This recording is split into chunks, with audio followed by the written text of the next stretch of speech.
एक सक्सेस पाने के लिए डिसिप्लिन बहुत जरूरी है और एक कंटिन्यूटी बनाए रखना ये बहुत जरूरी है। कभी कभी क्या होता है, हम खूब पढ़ते हैं 2-3 दिन, उसके बाद 2 दिन आराम करते हैं, फिर मन नहीं, ये तमाम चीजें आपको ये फेस करने को मिलेगा। केवल ख्वाब देखना ही तो फुलफिलमेंट नहीं है कि नहीं मैं डॉक्टर बन जाऊंगा ख्वाब देखने से। उसके लिए बहुत सारी चीजें आपको करनी पड़ती है और जब भी सबसे बेसिक चीज है आपको पढ़ना पड़ता है। फिजिक्स तो आप देख के ही डर जाते हो, पता नहीं ऐसी मेंटेलिटी बनी हुई है आपकी कि नहीं भैया हम तो बायोलॉजी वाले हैं, फिजिक्स हमसे सॉल्व ही नहीं होगी। हेलो रॉक स्टार्स, तो कैसे हैं आप लोग? तो उम्मीद करता हूं कि आप बहुत मस्त होंगे, जबरदस्त होंगे। और नीट 2025 की बात हम करने वाले हैं। नीट 2025 उन बच्चों के लिए जो अब टारगेट बनाए हुए हैं कि नीट 2025 में हमें डॉक्टर बनना है। तो मैं यही बोलूंगा कि अभी अंधाधुंध घोड़े की तरह रेस में दौड़ने से बेहतर है कि थोड़ा समझिए, सुनिए, रुकिए और एनालाइज करिए कि कैसे पढ़ना है। नहीं तो इसी प्रकार के वीडियोस आप लास्ट महीने में देखते हैं। और जैसे कि आपको पता है, गांव में कहावत भी है कि अब पछताए होत क्या जब चिड़िया चुग गई खेत। इसका सीधा सा मतलब यह है कि जब समय निकल जाएगा तो परफेक्ट प्लानिंग भी आपकी कोई काम नहीं कर पाएगी। ठीक है, तो अगर हमें पता है कि हमारा एग्जाम नीट जो 2025 का है वो 2025 के मई महीने में होगा, हमें सब चीजें क्लियर है। डेट नहीं पता होगा, 1 को होगा, 2 को होगा, 5 को होगा, 7 को होगा, लेकिन इतना तो पता है कि फर्स्ट जो हफ्ता होता है, पहला सप्ताह जो होता है मई का, वहां होगा, उस दिन होगा। लेकिन फिर भी हम इंतजार करते हैं। लेकिन आप ही में से बहुत सारे बच्चे होंगे जो अपने सिलेक्शन को लेके बहुत सीरियस होंगे। मैं ऐसा नहीं बोल रहा हूं कि जितने बच्चे 25 लाख, 30 लाख, 26 लाख जो भी नंबर हो सभी सीरियस हैं, नहीं। लेकिन कुछ बच्चे डेफिनेटली सीरियस होते हैं, जिनके चिंता होती है, जिन्होंने कोई ऑप्शन रखा ही नहीं है कि डॉक्टर नहीं तो क्या। बस उनके जहन में सोते जागते बैठते जहां भी हैं वो डॉक्टर बनने का ही ख्वाब है। अगर आप भी उन लोगों में से, उन बच्चों में से एक हैं जिन्होंने इसी ख्वाब को पाल रखा है कि नहीं मुझे डॉक्टर ही बनना है, तो बस एक सजेशन स्वरूप समझिए कि कैसे आपको शुरुआत करनी है। क्योंकि सक्सेस पाने के लिए डिसिप्लिन बहुत जरूरी है। उस डिसिप्लिन में रहना, उसको फॉलो करना और एक कंटिन्यूटी बनाए रखना ये बहुत जरूरी है। कभी कभी क्या होता है, हम खूब पढ़ते हैं 2-3 दिन, उसके बाद 2 दिन आराम करते हैं, फिर मन नहीं, ये तमाम चीजें आपको ये फेस करने को मिलेगा। लेकिन जो कंटिन्यूटी मेंटेन रखता है वही जो है सक्सेस होता है। आप में से सभी बच्चों का टारगेट नीट 2025 है और सभी बच्चे जो पढ़ते हैं या नहीं पढ़ते हैं, ख्वाब भी लगभग डॉक्टर बनना ही है सबका। आप सभी में से सबका ख्वाब है। 27 लाख लड़कों ने फॉर्म भरा होगा, इन 2700 लाख का ख्वाब होगा कि मैं डॉक्टर बनूंगा। लेकिन केवल ख्वाब देखना ही तो फुलफिलमेंट नहीं है कि नहीं मैं डॉक्टर बन जाऊंगा ख्वाब देखने से। उसके लिए बहुत सारी चीजें आपको करनी पड़ती हैं और जब भी सबसे बेसिक चीज है आपको पढ़ना पड़ता है।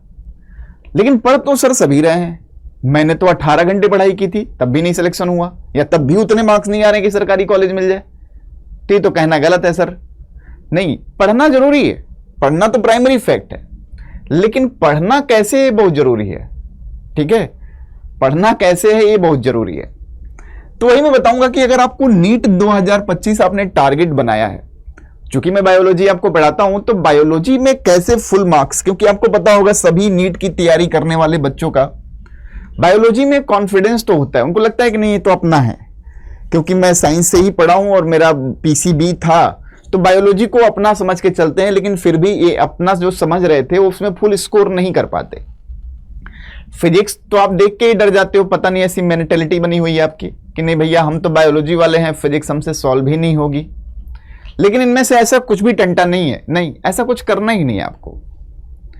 मैं यहां केवल बायोलॉजी की बात करूंगा, फिजिक्स वाले सर फिजिक्स की बात करेंगे, केमिस्ट्री वाले सर केमिस्ट्री की बात करेंगे, लेकिन मैं बायोलॉजी की बात करूं कि अगर आपने ख्वाब बनाया है और आप सबको पता है कि बायोलॉजी स्कोर करने के लिए आपको बहुत कम समय जाया करना पड़ता है, बहुत कम समय।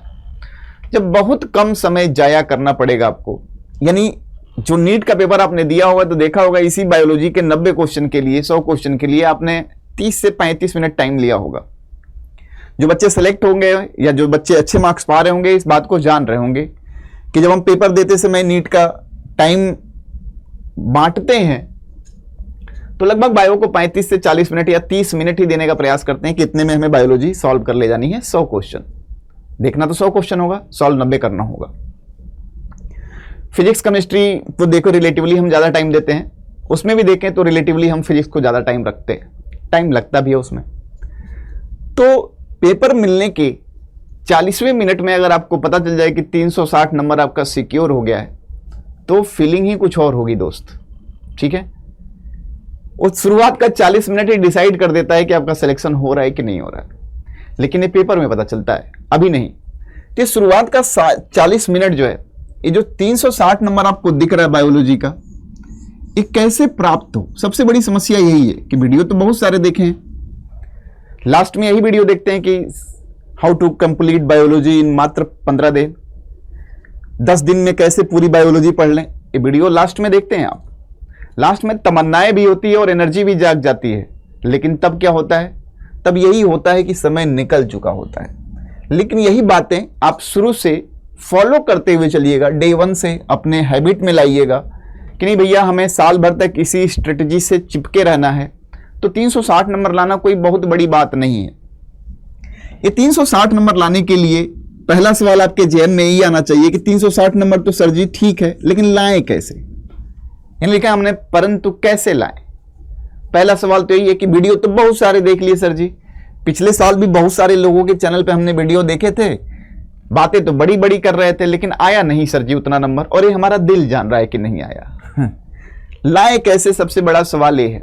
अब आपको पता होगा कि जब इस बायोलॉजी के 360 नंबर की हम बात करते हैं तो बायोलॉजी की स्टार्टिंग ही आपको, बहुत सारे बच्चे ऐसे होंगे जिनको कोशिका नहीं पता है, कोशिका के अंदर क्या क्या कोशिकांग यानी सेल के अंदर कौन कौन से सेल ऑर्गेनेले हैं वो नहीं पता है, सेल डिवाइड कैसे करती है, डिवाइड करने का तरीका क्या होता है कुछ भी नहीं पता है, और वो भारी भरकम बातें कर ले जाते हैं।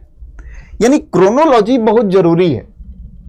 क्रोनोलॉजी के साथ साथ ये जानना जरूरी है कि कौन से चैप्टर एक दूसरे से इंटरलिंक्ड है, यानी लगे हुए, जुड़े हुए हैं। आप पढ़ेंगे तो देखेंगे हर चैप्टर का कुछ ना कुछ कनेक्शन है, और इस पूरे 360 नंबर में आपके कुछ चैप्टर ऐसे हैं जिनको मैं डिटेल में बताऊंगा कि उन 360 में से लगभग 280 से 300 नंबर के क्वेश्चन वहीं से आएंगे आपके। तो जब हम पढ़ने की शुरुआत करें तो भैया ऐसा क्यों ना हम चैप्टर उठाएं जिसमें हम स्कोर ज्यादा कर रहे हैं, या जिसको कम पढ़ने के बाद भी जिससे क्वेश्चन ज्यादा पूछे जा रहे हैं, वो तो हमारे लिए इंपॉर्टेंट हो गया।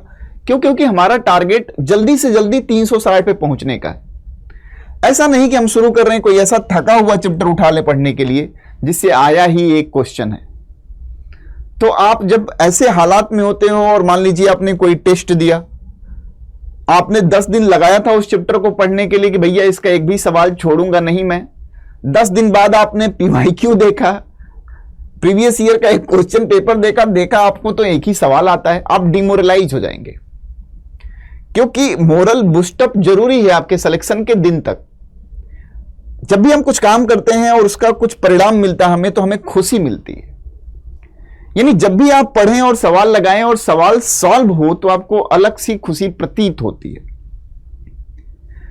तो आप जब पढ़ने की शुरुआत करें तो इस क्रोनोलॉजी को न भूलें कि हमें क्या क्रोनोलॉजी में समझना चाहिए, क्योंकि हमें बायोलॉजी के टर्म्स जो है ना सुनने में बहुत इजी लगते हैं, लेकिन जब किताब कॉपी बंद करके और बात 4 नंबर पाने की होती है और बात कैरियर बनाने की होती है, तो वही 4 नंबर का क्वेश्चन आपको दुख देना शुरू कर देता है।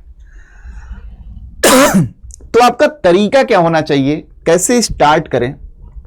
कुछ मेजर टॉपिक्स की बात कर लें कि कौन कौन से वो चैप्टर्स हैं सर जी जहां से ज्यादा नंबर के सवाल पूछे जाते हैं, आप सबको पता होगा। और इसे पढ़ना, इसे शुरू करना बहुत हेल्दी भी होता है आपके लिए। जैसे साइटोलॉजी या सेल बायोलॉजी कहते हैं। साइटोलॉजी में आपके यहां कोशिका के बारे में यानी सेल के बारे में, सेल डिवीजन के बारे में और बायोमॉलिक्यूल के बारे में दिया गया है। अब समझिए कि जो बंदा बायोमॉलिक्यूल में प्रोटीन की संरचना को नहीं जानता, प्रोटीन कैसे बनता नहीं जानता, वो जेनेटिक्स में प्रोटीन संश्लेषण पढ़ रहा होता है। तो साइटोलॉजी का पढ़ना बहुत जरूरी है, क्योंकि बेसिक चीजें, क्योंकि हम बोलते हैं कि the cell is the unit of life. कोशिका जो है जीवन की इकाई होती है, हम ऐसा बोलते हैं। अब कोशिका ही जीवन की इकाई होती है, अच्छी बात है सर जी, हमने जीवन तो पूरा पढ़ लिया, इकाई ही नहीं पढ़ी, यानी कहीं ना कहीं फॉल्ट लग रहा है। तो हमें साइटोलॉजी से शुरुआत करनी चाहिए। और आपने देखा होगा कि आए दिनों में साइटोलॉजी से बहुत क्वेश्चन आते हैं, 8 से 10 क्वेश्चन आ जाते हैं। साइटोलॉजी के बाद इंटरकनेक्टेड चैप्टर देखिएगा। तो जैसे ही साइटोलॉजी खत्म करिए, जेनेटिक्स भी पढ़ लीजिए। आप ये मत देखिए कि वो 11th का है 12th का है, सीक्वेंशियली मत देखिए, कनेक्टिविटी देखिए। जेनेटिक्स पढ़ लिया आपने, जैसे ही जेनेटिक्स खत्म किया, मेजर टॉपिक्स के बारे में बात कर रहा हूं। बायोटेक्नोलॉजी उठाइए आप, बायोटेक्नोलॉजी उठाइए। बायोटेक्नोलॉजी उठाएंगे तो कहीं ना कहीं डीएनए और डीएनए से रिलेटेड बातें की गई हैं। और चूंकि जेनेटिक्स आपने अभी पढ़ा है, साइटोलॉजी में बायोमॉलिक्यूल पढ़ा था आपने, तो बहुत सारी चीजें यहां मैच करेंगी। ये तीनों यूनिट से मैं नहीं बताऊंगा, आप जानते होंगे कितने सवाल आए हैं आपके। अगर प्रीवियस ईयर में सवाल दिए होंगे, 2024 का अटेम्प्ट किया होगा तो देखा होगा कितने सवाल आए हुए। चलो ये 3 टॉपिक तो आपने बता दिया। इसके बाद क्या कर ले सर जी? इसके बाद स्टार्ट करिए ह्यूमन फिजियोलॉजी। देखिए मैक्सिमम स्कोरिंग को बता रहे हैं, ह्यूमन फिजियोलॉजी। अब सर जी चलो ह्यूमन फिजियोलॉजी चालू कर दिया, इसके बाद क्या करें? ह्यूमन फिजियोलॉजी से 10 से 12 क्वेश्चन इट सेल्फ आते हैं। 10 से 12 क्वेश्चन का मतलब समझ रहे हैं ना? अगर 12 क्वेश्चन आता है तो लगभग मान के चलिए कि 40 से 50 नंबर में एवरेज बोल सकते हैं, वहां से मिलेगा। ह्यूमन फिजियोलॉजी खत्म करने के बाद ह्यूमन हेल्थ एंड डिजीज पढ़ लीजिए, यानी माइक्रोब्स इन ह्यूमन वेलफेयर। आप पढ़ लीजिए human health and disease, human health and disease.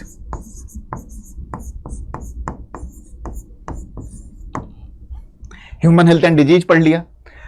मेरा ये यूनिट बताने का पर्पज ये है कि आपको पढ़ाई की शुरुआत करनी है, केवल इसलिए नहीं कि आपको खत्म करना है, आपकी अंडरस्टैंडिंग भी बन सके। जैसे मान लीजिए कि ह्यूमन फिजियोलॉजी पढ़ लेंगे आप, बहुत सिंपल सी बात बता रहा हूं। तो ह्यूमन फिजियोलॉजी में बताया क्या गया है? आपके बॉडी के हर अंग के नॉर्मल फंक्शन के बारे में बताया गया है। इवन जब आप एमबीबीएस करने जाएंगे तो फर्स्ट ईयर में ह्यूमन फिजियोलॉजी पढ़ाई जाएगी, तो उसमें नॉर्मल फंक्शन ही तो बताए जाते हैं बॉडी के। भैया नॉर्मल फंक्शन का क्या रोल, हम तो डॉक्टर बनने वाले हैं। तो बेटा जब तक नॉर्मल नहीं जानोगे तब तक तुम एबनॉर्मल डिसाइड कैसे करोगे? जैसे हमें पता है कि आदमी की हाइट इतनी होती है, लगभग इतने पे आदमी सुंदर लगता है। उस हाइट से जो छोटा होता है उससे क्या होता है, हम बोल देते हैं बौना है। जो लंबा होता है हम लंबू बोल देते हैं उसे। लेकिन हमारे अंदर कुछ तो बना हुआ है कि भाई इससे कम हाइट को ही हम लंबा, इससे कम हाइट को ज्यादा बौना या लंबा बोलेंगे। वैसे ही कि कोई ऑर्गन प्रॉपरली काम कर रहा है कि नहीं कर रहा है, कम कर रहा है या ज्यादा कर रहा है, यानी इसके लिए नॉर्मल जानना तो जरूरी है ना कि नॉर्मल फंक्शनिंग कैसे होती है। और जब आप नॉर्मल फंक्शनिंग जान रहे होंगे तभी तो डिजीज के बारे में चर्चा कर पाएंगे, बीमारी के बारे में चर्चा कर पाएंगे, या कौन सी बीमारी या किस रोग में क्या अंग प्रभावित हो रहा है उसकी बात कर पाएंगे। और जब प्रभावित अंग को जानेंगे तो प्रभावित अंग से रिलेटेड फंक्शन को भी आप जान पाएंगे कि इसका सिम्टम क्या होगा। ये तमाम चीजें इंटरलिंक्ड होती हैं। लेकिन आप पढ़ने जाते हैं तो अलग तरीके से पढ़ना चालू कर देते हैं। मान लीजिए फिर रिप्रोडक्शन की बात कर लेंगे, रिप्रोडक्शन पढ़ लिया।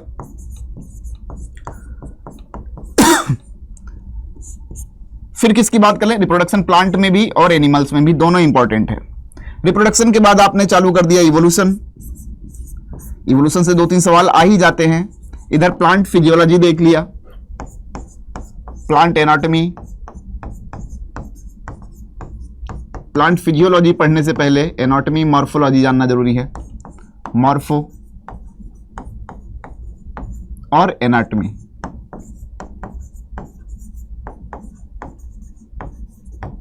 कुल मिला के हमारे कहने का मतलब यह है कि ऐसे नहीं कि हमने किताब उठाई और पढ़ ली।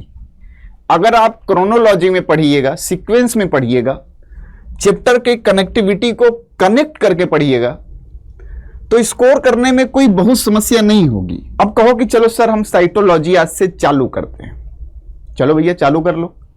साइटोलॉजी आज से हमने क्या करी, स्टार्ट करी। तो कहां से पढ़ना शुरू करें, पहला सवाल। तो चलो भैया हमने आपको सजेस्ट किया कि साइटोलॉजी पढ़ो बेटा। पहले क्या पढ़ो? साइटोलॉजी पढ़ो।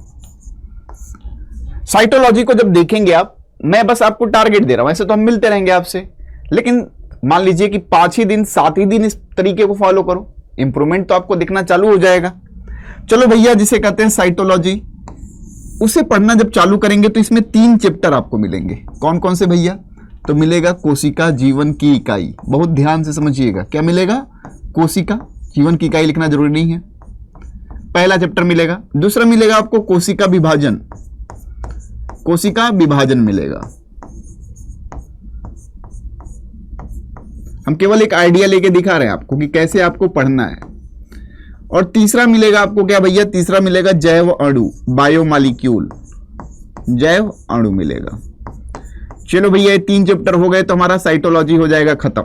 अब हमें पढ़ना कैसे है? तो जैसे मान लीजिए कोशिका चैप्टर आप पढ़ना शुरू किए एनसीईआरटी से, अपने एनसीईआरटी से थ्योरी पढ़ने के बाद ऐसा नहीं है कि आपको बेसिक सी बातें, जब भी आप कोई चैप्टर पढ़ना चालू करते हो तो एक जो कोशिका वाला चैप्टर है ना दोस्त, एक क्लास 6 से पढ़ते हुए आ रहे हो कोशिका के बारे में, तो जब भी कोई चैप्टर पढ़ने की शुरुआत करें तो पहले आंख बंद करके खुद के बारे में सोचे भाई कि चलो इंटरमीडिएट पास है, कोशिका के बारे में मुझे क्या पता है। पहले अपने प्रीवियस एक्सपीरियंसेस को, जो कि कोशिका के बारे में आपका है, उसे जरा ठहर के सोचिए। इससे क्या मिलता है? कॉन्फिडेंस मिलता है कि चलो हमें आ रहा है कि नहीं आ रहा है, हमें पता चल जाता है। जब सोचेंगे तो बहुत सारी चीजें हो सकता हो आपको आ रही हो, और ऐसा भी हो सकता है कि धुंधली धुंधली तस्वीर बन रही हो। चलेगा, दोनों चलेगा, क्योंकि ये आदत रखनी पड़ेगी आपको धुंधली तस्वीर या क्लियर फिगर बनाने के लिए, क्योंकि एग्जाम में भी तो यही होगा, एग्जाम में भी तो तस्वीर धुंधली ही बनती है। तो कोशिका चैप्टर पढ़ने से पहले कोशिका को पहले अपने दिमाग में देखिए कि आप कितनी चीजें जानते हैं जो कि प्रीवियस क्लासेस में क्लास 6, 7, 8, 9, 10 के दौरान आपने पढ़ा हुआ। चलो आपको लगा कि चलो कुछ चीजें ऐसी हैं कि नहीं समझ में आ रही हैं, एनसीईआरटी उठाइए, आपको पूरा नहीं है, आप कोशिका के बारे में जितना जान रहे थे एक बार देख लेना है। अब आप अपनी किताब को उठा के पढ़िएगा तो बहुत सारी चीजें ऐसी होंगी कि जो आपने सोचा था दिमाग में, वो चीजें आपको मैच कर रही होंगी, खुशी मिलेगी इससे बस। और हम बोल रहे हैं कि जिंदगी के हर मुकाम पे, हर क्षण अगर खुशी मिलती जाए, एप्रिसिएशन मिलता जाए, तो आपका काम करने का तरीका और सोचने का नजरिया बदलता चला जाता है। अभी आपने 2 मिनट पहले बस आंख बंद करके सोचा था कि कोशिका के बारे में हमें पता है, और आपको वो चीज अगर किताब में दिखेगी तो आपको खुशी जरूर मिलेगी। इस तरह की छोटी छोटी खुशियां जो होती हैं, छोटे छोटे एप्रिसिएशन जो होते हैं, वो लॉन्ग टर्म पे बहुत फायदा करते हैं। तो कोशिका हमने पढ़ लिया, चलो भैया कोशिका रिवाइज कर लिया, कोशिका किताब से भी पढ़ लिया, कुछ लगा कि पॉइंट अच्छा है उसे नोट आउट कर लिया कि नहीं ये ज्यादा अच्छा पॉइंट लग रहा है या डिफिकल्टी है, इसमें समस्या होगी। चैप्टर खत्म करने के बाद फिर से एक बार किताब बंद करके वही खुशी सर्च करिए जो खुशी चैप्टर शुरू करने से पहले आपने सर्च करी थी। यानी फिर सोचिए कि अब क्या पता आपको कोशिका के बारे में। तो बहुत सारी चीजें, आप एक्स्ट्रा चीजें ऐड हो चुकी होंगी आपके नॉलेज में। फिर आप एमसीक्यू सॉल्व करिए, ठीक है। और जब सेकेंड टाइम में आपने आंख बंद करके कोशिका के बारे में सोचा था, तो ऐसा नहीं कि आप एक बार पढ़े और 100% चीजें जान गए होंगे, नहीं। पहली बार पढ़े होंगे तो हो सकता हो कि बहुत अच्छा पढ़े होंगे तो 40 से 50% चीजें आपके दिमाग में गई होंगी। दोबारा पढ़िएगा तो 60, तिबारा पढ़िएगा 70-80, 4 बार पढ़िएगा 90, 5 बार पढ़िएगा 100। डिपेंड करता है कि आपने कितने इंटेंसिटी से और कितने मन से, कितने लगन से पढ़ा है। उसके बाद क्या हो जाएगा, वो चैप्टर आपका हो जाएगा। और ये जो तरीका है इससे आपका टाइम कम जाएगा। तो कोशिका पढ़ लिया, कोशिका के एमसीक्यू सॉल्व कर लिए। कुछ कमजोरी आपको जब आप बहुविकल्पीय सवाल सॉल्व कर रहे होंगे तब उस चैप्टर का पता चल जाएगा, और कुछ कमजोरी आप जब आंख बंद करके उस चैप्टर के बारे में सोच रहे होंगे तब पता चल जाएगा। और ऐसे ही इसी क्रोनोलॉजी में कोशिका पढ़ लिया तो कोशिका विभाजन, जैव अणु। लेकिन पढ़ने से पहले और पढ़ने के बाद इस बात को बंद करके किताब सोचिए जरूर कि पढ़ने के पहले उस चैप्टर के बारे में आप क्या जानते थे और पढ़ने के बाद उस चैप्टर के बारे में आप क्या जान रहे हैं। ये छोटे छोटे एप्रिसिएशन, छोटी छोटी खुशियां बहुत जरूरी है लास्ट दिन तक बनाए रखना, जब तक कि आप एग्जामिनेशन हॉल से बाहर न निकल जाए और आप अच्छे मार्क्स अचीव ना कर लें। इस तरीके को फॉलो करिए, नहीं कुछ तो 1-2 चैप्टर के लिए फॉलो करिए। पहले तरीका आजमाइए। तो अगर आपको लगता है कि नहीं इससे फायदा है या इस तरह से करेंगे तो यार सही में अच्छा हो रहा है, तो आप आगे के चैप्टर्स के लिए कंटिन्यू कर सकते हैं। और ऐसे करते करते जब सारे चैप्टर्स आप देख लेंगे तो 360 नंबर पाना कोई बहुत बड़ा टास्क नहीं है। बच्चे पाते हैं, आप इकलौते नहीं होंगे। 26 लाख में से अगर देखा जाए तो 5-7 हजार बच्चे ऐसे होंगे, 10,000 बल्कि 20-25 हजार बच्चे ऐसे होंगे जो 360 नंबर स्कोर किए होंगे। तो कोई बहुत बड़ा टास्क नहीं है ऐसा कि जो आप ही अचीव करने वाले हैं या आप ही सोच रहे हैं, बहुत सारे लोगों ने किया हुआ है, सबके अपने तरीके रहे हैं। तो एक छोटा सा तरीका आप भी आजमा सकते हो जिससे आपको खुशियां मिलनी चालू हो जाएंगी। तो नीट 2025 की शुरुआत आप कर रहे हैं तो पहले तमाम चीजों के बारे में जान जाइए। कैसे शुरू करना है समय लीजिए, कैसे पढ़ना है, किन किताबों को प्रेफरेंस देना है, क्या पढ़ना है क्या नहीं पढ़ना है। जब एक बार हो सकता हो कि 2-3 दिन बाद आप तैयारी की शुरुआत करें, लेकिन सही डायरेक्शन में शुरुआत करने की आवश्यकता है, ठीक है। तो इसलिए कोई भी काम करने आप जाइए, तैयारी आपके कैरियर को बनाने वाला है, तो मैं बार बार यही बोल रहा हूं कि उसको एनालाइज करिए। नीट को जानिए, फिर सिलेबस को जानिए, फिर सिलेबस में क्या क्या पढ़ना है ये जानिए, फिर कैसे पढ़ेंगे हम ये जानिए, आप कैसे पढ़ सकते हैं ये जानिए। इन तमाम चीजों को एनालाइज करने के बाद जब आप तैयारी की शुरुआत करेंगे तो आप डेफिनेटली सक्सेसफुल होंगे। और यही एक मंत्र है, नहीं तो ऐसे आंख बंद करके शुरुआत भी कर दी, पता ही नहीं कौन सी किताब पढ़नी है, पता ही नहीं सिलेबस क्या है, 6 महीने बीतने के बाद पूछ रहे हो कि पुरानी एनसीईआरटी पढ़नी थी कि नई एनसीईआरटी पढ़नी थी। इससे बेहतर है कि जिस दिन शुरू कर रहे हो उसी दिन जांच परख करके शुरू करो, ठीक है। इस चीज को फॉलो करो, डेफिनेटली 360 में 360 नंबर आएंगे। और यही तरीका अपनाना आप, ठीक है। तो मुस्कुराते रहिए, खिलखिलाते रहिए। धन्यवाद, मिलेंगे, हम मिलते रहेंगे, आपसे बातें करते रहेंगे, आपको अच्छी चीजें बताते रहेंगे, आपके सिलेक्शन तक आपके साथ